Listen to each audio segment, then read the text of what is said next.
Welcome or welcome back to my channel. In today's video, I'm going to give you my top 6 books if you are in a reading slump and you need to get back into reading. So my first book that I'm going to recommend to you is called The Beekeeper's Daughter. And I actually just found this one at the library a couple weeks ago. I had never heard of it before. Maybe you have, and I'm just out of the loop. But this book, I read it last week and I was obsessed with it. It was one of those books where it's like you love it so much you just want to keep reading and you want to keep reading, and then all of a sudden you finish it and you're like, oh my god, I can't believe I'm done with that. What am I gonna read now? This book is a mix of fiction and a little bit of historical fiction. It takes place both in Massachusetts on Nantucket in 1973, I believe, and then also in England in 1930. And the book goes back and forth between the two timelines. In England, it is talking about Grace, the mom of the story, and the father and their life, and then flashes forward to Nantucket, where their daughter Trixie is now in love with a boy from England who came over to be a rapper, a music artist. I don't even know if they had rappers back in the day, I'm not really sure. But then tragedy strikes, and Jasper, the boy that Trixie's in love with, has to go back home to England. The story just intertwines in the most crazy of ways.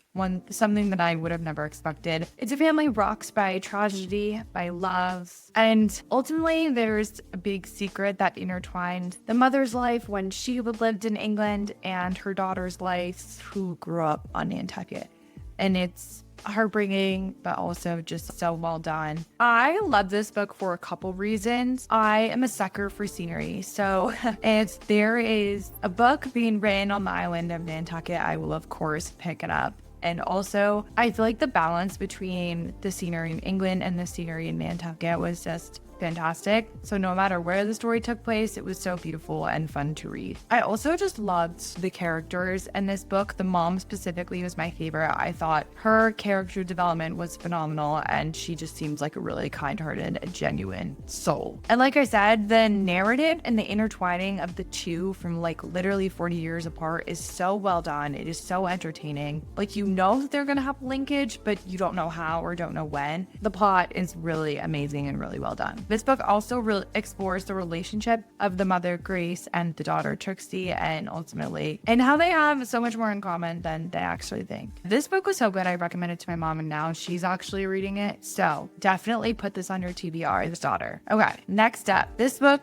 I actually have it in book form. Nora Goes Off Script. I had never heard of this book, and then I saw it on TikTok, and I was like, okay, I'll give it a try. The main character is Nora. She's a screenplay writer. Her husband, out of the blue, just decides to up and leave her and her 2 kids. So Nora then writes a screenplay based on the love or lack thereof in her relationship with her husband. Eventually, the screenplay does really well, and a team of actors come to her house and film it. Amongst the actors is an actor named Leo Van. Eventually, Nora and Leo fall in love, and there's just a crazy plot that comes with that of her living in, I think she lives in rural New York, and he is traveling to Hollywood, to Manhattan. I would describe it almost like a Hallmark movie, but a little bit, way bit more exciting. The characters have more depth, the storyline has more depth, and like a reality to the storytelling, if that makes sense. But overall, just like a comfort novel. I love the characters. I love the overall story. And it just like, it's one of those books where, yes, it's romance, but it's like a heartwarming, genuine kind of romance. It left me with a nice feeling of hope and a feeling that love always wins, which I feel like nowadays I needed very much. This was the book that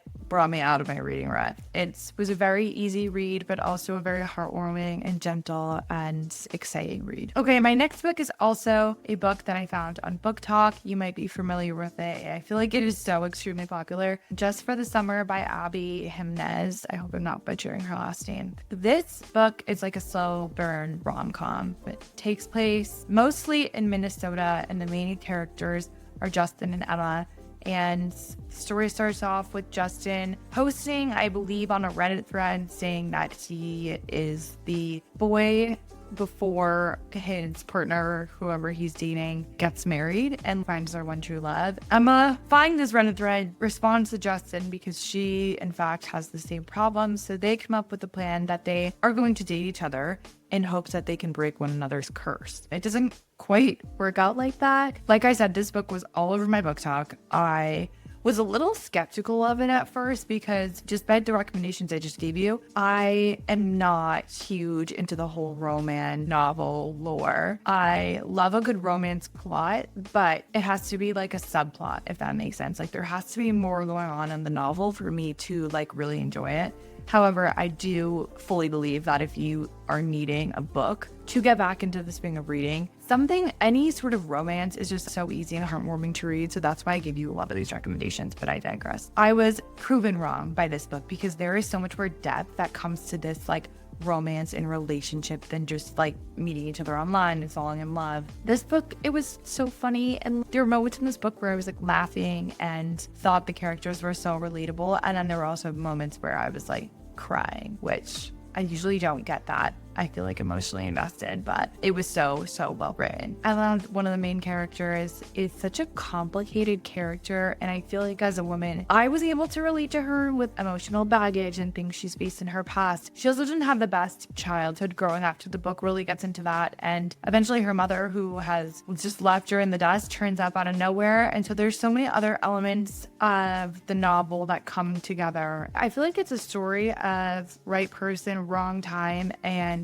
how that manifests into a relationship in their future moving forward. I was not disappointed with booktok for this one because I loved it and I would read it again. Next up, I have Carrie Soto is Back by Taylor Jenkins Reid. I love Taylor Jenkins Reid. I've read so many of her books, and I will say if you need a book or an author to just get back into the flow of reading, she never disappoints. This book I felt like was a little different than some of her typical content though, or typical books. It was about an athlete named Carrie Soto who retired from tennis, and she had all these amazing world records. She was the best player the world has ever seen. And then all of a sudden, somebody breaks her record. She comes out of retirement to take her record back. And as a former athlete, I was like, I loved this book so much. I feel like it really gets into the narrative and the nitty gritty in an athlete's head. And honestly, maybe miss playing soccer, which is weird because I never feel like that. But 6 years after her retirement, Carrie finds herself sitting in the stands of the 1994 US Open, watching her record be taken from her by a brutal, stunning British player named Nikki Chan. And then at 37 years old, Carrie makes the monumental decision to come out of retirement and be coached by her father for one last year in an attempt to reclaim her record. I also loved it because I loved the relationship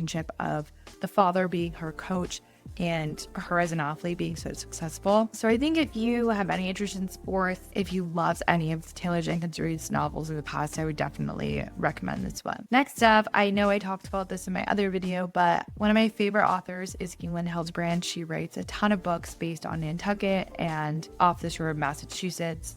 She's my go-to author for anytime I don't know what to read or anytime I just need to get back into the swing of reading. I go to her books. This book specifically, I really enjoyed because number one, the scenery is always phenomenal. It is always phenomenal. Any of her books are a great beach read, but now that we're moving into winter, I also think they're just like super calming and make you feel really good. In this book, there's a rich couple that moves to Nantucket. They stir up a ton of trouble. There's a ton of drama. There's a potential murder. Just very interesting and entertaining plot. She does a phenomenal job with her characters, and she tends to incorporate some characters like throughout her books. So if you read any of her other novels, you probably will have noticed that characters lap over, which I love. But like I said, I think the scenery just really puts me at peace and is really calming. And I'm from Massachusetts, so maybe I'm biased, but all of her novels never miss. My last book recommendation, The Housemaid. I read this a very long time ago. I also think this is super popular on booktok, but this is a psychological thriller that will literally just hook you. You will not be able to put this book down because you will just want to find out what happens next. This book is by Frieda McFadden. I've read a couple of her novels and they're all along the same psychological thriller vein. Never Lie, I think, is another one I read that I absolutely love. But this book is about a housemaid, obviously, Nina Winchester, who goes and lives with a rich couple up in the attic. It's just very sketchy. The family's very weird. The mother specifically has a ton of issues. Nobody knows what's really going on with her, and it is clear that the husband is also suffering. But then we learn a lot about Nina and why she's there and her motives. So if you like thrillers, I would definitely recommend this one, and then also a couple other Frieda McFadden books as well. Those are my 6 recommendations for getting out of a reading rut. Like I said, if you haven't already, take a look at my all-time favorite favorite books video, and hopefully those can also get you out for reading read. But if you like this video, please give it a thumbs up, leave a comment, let me know what your favorite book is, and make sure you subscribe to my channel. I'm super excited because the month of December, I am doing a full series, my take on Vlogmas, of a glow up guide and